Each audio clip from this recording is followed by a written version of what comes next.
या भूमिकेतून महाराष्ट्रामध्ये हे मेळावे आयोजित केलेले आहेत आणि येणाऱ्या काळामध्ये येणाऱ्या वर्षभरामध्ये सगळ्या निवडणुका असल्यामुळे या महायुतीचा एक मोठा विजय ह्या महाराष्ट्रामध्ये झाला पाहिजे या दृष्टीने आमची तयारी चालू आहे। म्हणून त्याचा हा एक भाग आहे।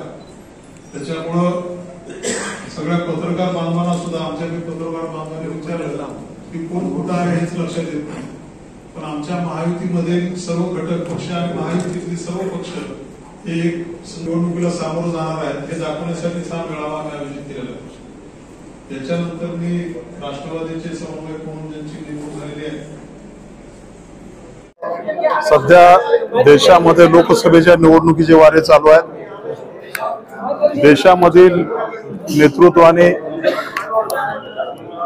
अबकी बार 400 पारचा नारा दिलेला आहे आणि त्याच दृष्टीने महाराष्ट्रामधील महायुती सरकारने सुद्धा महायुतीच्या सर्व नेते मंडळींनी 45+ नारा महाराष्ट्रातून दिलेला आहे आणि त्याची तयारी म्हणून 14 जानेवारीला सगळ्या महाराष्ट्रामध्ये सगळ्या जिल्ह्यांमध्ये महायुतीचे महामेळावे घेण्याचं नियोजन ठरलेलं आहे आणि त्याच्या तयारीसाठी म्हणून ही आजची आमची बैठक आणि पत्रकार परिषद होती।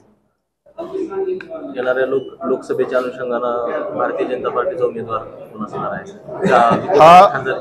भारतीय जनता पक्षाचा उमेदवार कोण असेल हा सर्वस्वी अधिकार आमच्या राष्ट्रीय आणि राज्यस्तरीय नेतृत्वाला आहे।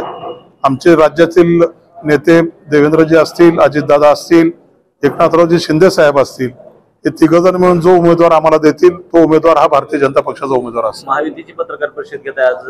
महायुतीचे मध्ये जे घटक पक्ष आहेत ते बरेच नाराज दिसत आहेत, कारण ते म्हणतात की लातूरच्या नियोजन समितीमध्ये आम्हाला कुठं महायुतीमध्ये स्थान मिळालं। हा विषय वेगळा आहे। लातूरच्या नियोजन समितीमध्ये अजून भाजपच्या कार्यकर्त्यांना न्याय मिळालेला नाही। येणाऱ्या काळामध्ये सगळ्यांना न्याय देऊन पुढे जाण्याची भूमिका भारतीय जनता पक्षाची राहील।